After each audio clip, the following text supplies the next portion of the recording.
Alors, quand je vous entends parler, développer, expliquer ce phénomène, c'est vrai qu'il y a les réseaux sociaux, mais ce n'est qu'un simple moyen, ce n'est qu'un simple facilitateur, parce que les causes et les conséquences sont les mêmes, quel que soit, on va dire, le canal de l'infidélité, qu'il soit direct, une rencontre directe, un échange direct, des mots directs, ou à travers l'appareil, enfin, que ce soit un téléphone, une tablette, un ordi, etc.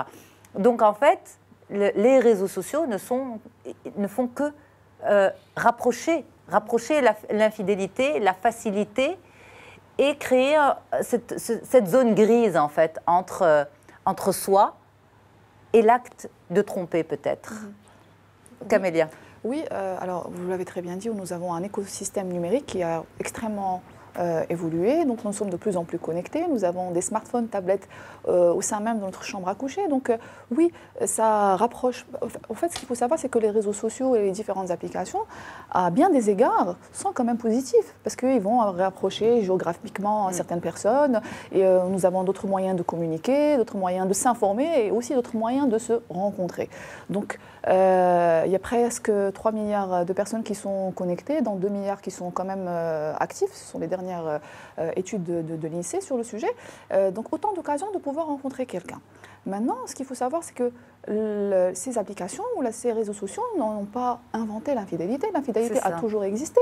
Maintenant, ils l'ont peut-être perfectionné ou ils ont mieux rodé la pratique de certaines personnes. Exact. Parce que justement, ces applications ou ces réseaux sociaux sont à la fois faciles, accessible et surtout anonyme, et on a toujours l'illusion qu'à n'importe quel moment, nous pouvons tout arrêter. Alors, il y a quand même un petit phénomène d'infidélité, enfin, un petit phénomène qui se passe. Je ne vais pas peut-être je vais pas le qualifier d'infidélité, on va en parler justement. C'est que on a beaucoup parlé des hommes versus femmes, là je vous propose de parler de l'inverse. Vous avez ces femmes qui se sentent délaissées par leur mari, qui ne sont pas forcément infidèles, mais délaissées parce que, bon, les années faisant, les choses, on va dire, se tamisent un petit peu. Et ces femmes vont aller chercher ces mots tendres, ces compliments, cette petite, ces choses que nous, les femmes, nous aimons sur les réseaux sociaux, à savoir un compliment, un petit mot gentil, voilà. Je poste une photo, je sens qu'il y a quelqu'un de l'autre côté qui accroche bien, je vais accepter le compliment sans problème, mais pas le compliment, on va dire, affiché, mais complément via d'autres applications comme Messenger, etc., qui créent aussi une proximité. Donc, certaines femmes vous diront, écoutez, moi, je ne le trompe pas. Pour moi, je ne fais rien de mal. Il ne m'apporte pas émotionnellement ce dont j'ai besoin. Je vais le chercher ailleurs. J'accepte parfaitement le compliment, le petit mot gentil, le petit bonjour du matin. Voilà. Vous en pensez quoi? Alors, ce que j'en pense, ce que vous décrivez, c'est quand même juste une relation entre deux relations sur un réseau social. Ça a l'air d'être assez superficiel. On n'est pas dans l'échange, enfin, dans le partage. C'est émotionnel quand même. Alors, oui, effectivement. Mais ça peut se développer. Il y a quand même un danger. Il y a un danger. Il y a quand même un danger.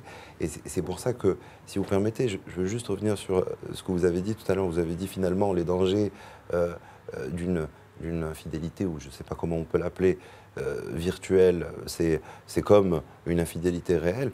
Moi, j'aurais tendance à dire que c'est pire, que c'est plus dangereux parce que, justement, ces choses-là, enfin, moi, je pense qu'il faut sortir déjà d'un truc, un vieux fantasme, c'est comme quoi on contrôle notre sentiment amoureux. À partir du moment où on est dans un échange même de bonjour, de compliments, de choses rigolotes, etc., on prend le risque, il faut vraiment le savoir, de petit à petit qu'il y ait un sentiment amoureux qui se développe. C'est pas nous qui le maîtrisons. Hein. Là où on maîtrise, c'est de rompre le contact quand on s'en rend compte, hein, histoire de justement ne pas laisser. Mais ce que vous dites, docteur, ça fait peur parce qu'on, enfin, on peut avoir des échanges avec des amis, enfin, on peut rigoler, on peut. Bien sûr, mais il faudra aussi. À quel moment ça dérape? Du concept de l'amitié. Là, on est en train de parler d'un échange virtuel avec, a priori, enfin moi, c'est peut-être que je l'ai mal compris, un plus ou moins inconnu ou quelqu'un qu'on a rencontré à peine, etc. Donc, on n'est pas dans le cadre d'une relation Ouais, avec des amicale, amis c'est ou ça, avec... exactement. vous voyez, vous suis. c'est autre chose.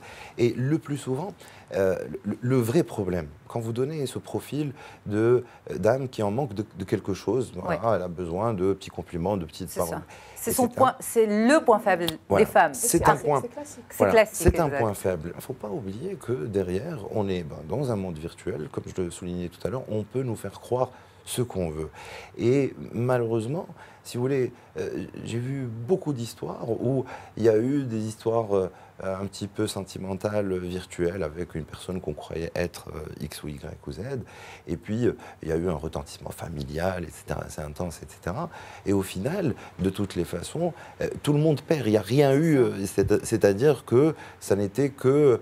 ce n'était pas une rencontre fortuite qui va peut-être modifier le cours de la vie, et puis on continue notre chemin avec quelqu'un d'autre. Voilà. Non, c'était la destruction pure et dure de la famille, parce qu'il y a des profiteurs, il faut garder ça en tête, il y a des profiteurs... Avec chantage, etc.